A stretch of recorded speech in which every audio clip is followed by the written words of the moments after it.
For us, Inuvik has been a symbolic destination. So that's it then, the end of the road. But it still isn't really the edge of Canada. Unless we wanted to wait until December and go for a bit of a ride to Tuktoyaktuk on the ice road. And don't think we haven't considered it. But today we're going to let go of being motorcyclists and take a more sensible option. You know how to fly? Yeah, it's been 15 years. It's been quite a while. So I get a break on this leg? Sure. I'll take it up to cruise, and if you want to have that, by all means, I got tons of paperwork to do. Okay, let's recant sensible, as a 15-year rusty Kevin takes the helm. I mean, really, should I be concerned by the amount of instruction this guy is giving?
As far north as I've been.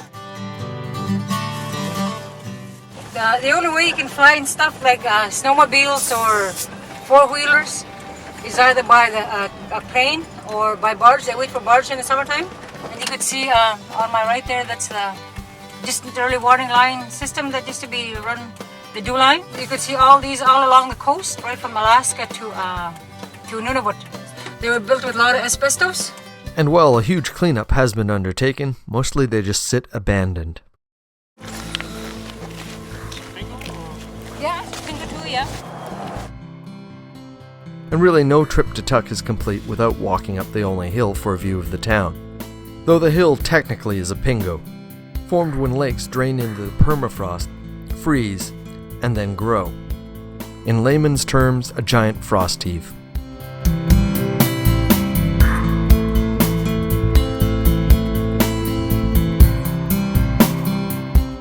This is one of the boats that used to take children as young as 5 away to the residential schools.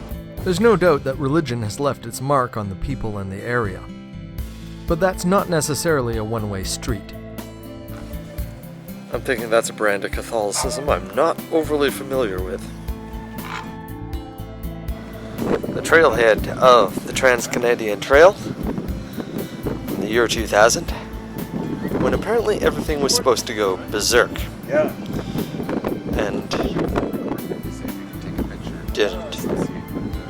It's not a classically beautiful place. Not even close.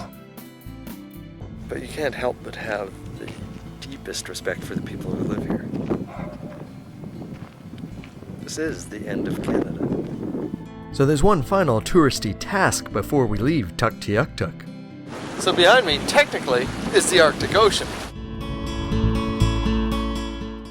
Or at least the Beaufort Sea.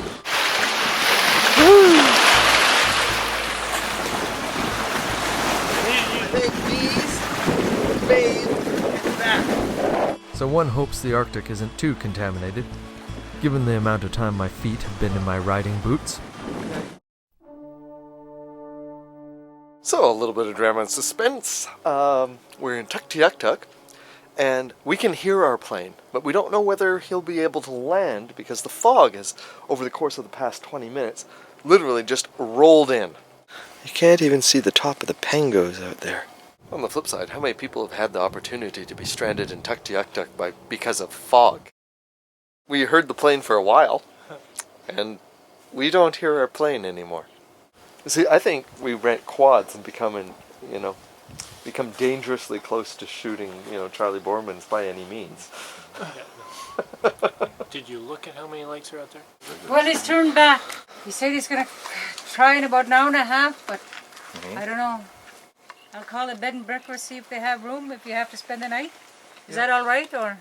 I think that's probably a good plan. The kind of plane that we came in on, it doesn't have any instrumentation for the type of landing to come through fog or anything like that. But I can bring you to town right now if you want, because Usually the instrument ratings on the pilots it's a fair bit more training, and they call it IFR. And up here right now, I just believe it means I follow rivers. I hear you're a pretty good cook.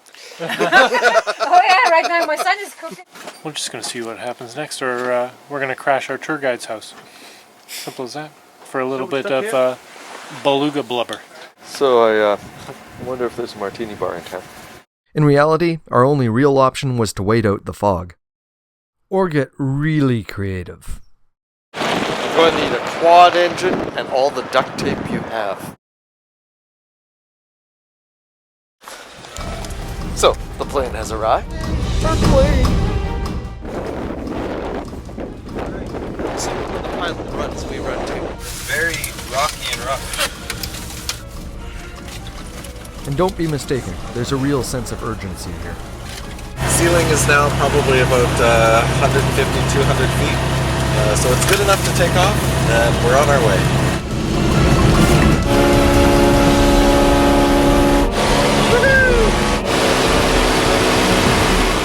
If there were treetops, we'd be flying over them. This is exciting.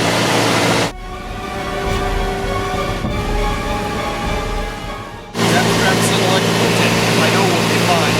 By my standards, it was a rather bumpy and near-to-the-ground flight. In fact, the drop detection on our primary video camera kept shutting it off. So the cherry topping to our relaxing day of tourism, landing in Inuvik, safely. And that's part of what makes the North great. There's still a hint of danger here. Just don't come expecting someplace savage. There's culture, civility, community, which make Inuvik and Tuktoyaktuk so much more than rest stops at the end of a road. They are destinations in themselves, and to simply blow through town fails to honor them. And having visited them, what lies ahead for us? The Dempster, like we've not seen it before. Resplendent.